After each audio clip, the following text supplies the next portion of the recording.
एक रात मेरा दिल चाह रहा था कि कोई मेरी प्यास बुझा दे, मगर मेरी जिंदगी में ऐसा कोई नहीं था। फिर मैंने हाथ से काम चलाया और सो गया। रात के 3 बजे मेरी आंख खुली तो मैंने सोचा छत पर जाकर देखता हूं कि कहीं मेरी बहन और मेरा कजन साद आपस में कुछ तो नहीं कर रहे। फिर वैसा ही हुआ जैसे मैं सोच रहा था। मैं छत पर पहुंचा। वहां एक टोपी वाली चारपाई पड़ी थी। मैं चुपके से झांका तो देखा मेरी बहन चारपाई पर लेटी हुई थी और साद उसके साथ खेल रहा था। ये रात का वक्त था। मैंने सोचा वीडियो बना लूं ताकि बाद में काम आए, मगर मोबाइल कैमरा धुंधला आ रहा था क्योंकि छत पर रोशनी कम थी। फिर मैं दोनों को काफी देर तक देखता रहा। इधर मेरा शेर भी जागा हुआ था और वो भी दीवार में टुकरा रहा था। जब वो लोग फारिग होने लगे तो मैं फौरन ऊपर पहुंच गया। मेरी बहन ने मुझे देखकर घबराकर अपना सारा सामान समेटने लगी और साद वहां से भागने लगा। मैंने कहा, साद रुक जाओ, रात काफी है, घर में शोर होगा, उम्मी अबू जाग जाएंगे और मालूम है कि इज्जत गुस्से वाला है। साद रख गया। साद और मेरी बहन दोनों मेरे सामने मुंह झुकाने और मेरे कदमों पर गिरने लगे। मेरी बहन बोली, भाई खुदा के वास्ते किसी को मत बताना। और साद भी एक तीर से 2 शिकार करना चाहता था। मेरे जहन में एक आइडिया आया कि क्यों न मैं साद को उसकी बहन सारा के लिए ब्लैकमेल करूं, जो बहुत खूबसूरत थी। फिर मैंने साद से कहा, साद अभी रात के करीबन 4 बजे हैं। तुम इस वक्त मेरे घर मैं हूं और मैं चाहूं तो तुम्हें अभी फंसा दूं, तुम्हें पूछता भी नहीं हूं।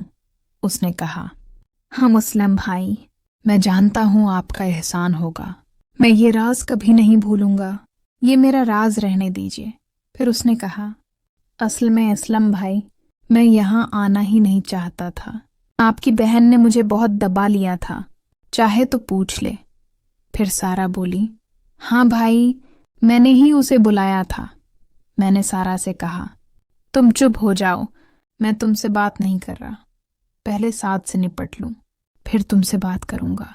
पहले तो मैंने दोनों को बहुत डराया, कहा ये होगा वो होगा, और वो दोनों बहुत डर गए। फिर मैंने कहा, सारा तुम रखो। मैं साद को थोड़ा सा साइड पर ले गया और कहा, साद मेरी बात सुन, मेरे जहन में एक आइडिया है, अगर तुम मान जाओ तो तुम्हारा भी काम चल जाएगा और मेरा भी। वो बोला, क्या मतलब उसलम भाई, आप क्या कहना चाहते हैं, वाज़ेह बोलें। मैंने कहा, मैं सीधी बात करता हूँ, घमा फिरकर बात करना मुझे नहीं आता।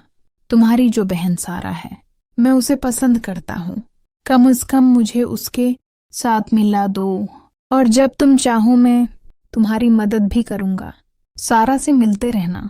उसने कहा, उसलम भाई वो मेरी बहन है, मैं उसे ऐसे कैसे कह सकता हूँ। मैंने कहा, हाँ मुझे पता है वो तुम्हारी बहन है, मैं तुम्हें ये नहीं कह रहा कि उसे यहाँ लाव, बस मेरे लिए रास्ता आसान करो, बाकी काम मैं खुद कर लूँगा। उसने कहा, असलम भाई ये काम मुझे मत कहीं। मैंने कहा, फिर रखूं, मैं अभी असद और उम्मी अबू को जगा कर लाता हूँ, तुम्हें भी पता चल जाएगा कि इस घर में ऐसे कैसे आते हैं। वो पहले बहुत डरा हुआ था, फिर मान गया और बोला, अच्छा ठीक है असलम भाई, मुझे एक दिन सोचने का वक्त दे दें, मैं खुद बता दूंगा। मेरे पास वाकई और कोई ऑप्शन नहीं था। मैं अब इन दोनों को पकड़वा नहीं सकता था, क्योंकि सारा के साथ मैंने भी कुछ करना था और ये बहुत अच्छा मौका था जिसका मैंने फ़ायदा उठाया। उसने हामी भर ली और कहा कि वो अपनी बहन के साथ मेरा रिश्ता बरकरार रखेगा। फिर मैंने सारा से कहा, उसे नीचे छोड़िए और जल्दी ऊपर आओ, मैं तुम्हारा इंतज़ार करूँगा। गेट आराम से खोलो, कहीं अबू जाग न जाएं। फिर सारा नीचे जाकर साद को छोड़ने चली गई और मैं ऊपर इंतज़ार करने लगा। मैं सोच रहा था कि अब सारा वापस आएगी और मैं इसी चारपाई पर उसके साथ काम करूँगा। मैं तरीका सोच रहा था कि कैसे करूँ। मैंने खड़े होकर 10 मिनट इंतजार किया मगर सारा अभी तक नहीं आई। मैं परेशान हुआ कि सारा क्यों नहीं आ रही। मैंने कहा, अच्छा 10 मिनट और इंतजार करता हूँ, क्योंकि वो घबरा गई होगी, शायद नीचे बैठ गई हो। लेकिन मैंने आधा घंटा खड़े रहकर भी इंतजार किया, वो ना आई। मैं समझ गया कि सारा ने मेरे साथ खेल खेला है और वापस नहीं आएगी। मुझे शदीद गुस्सा आया। मैंने सोचा शायद वो मुझे छोड़ गई है, मगर वो फिर भी ना आई।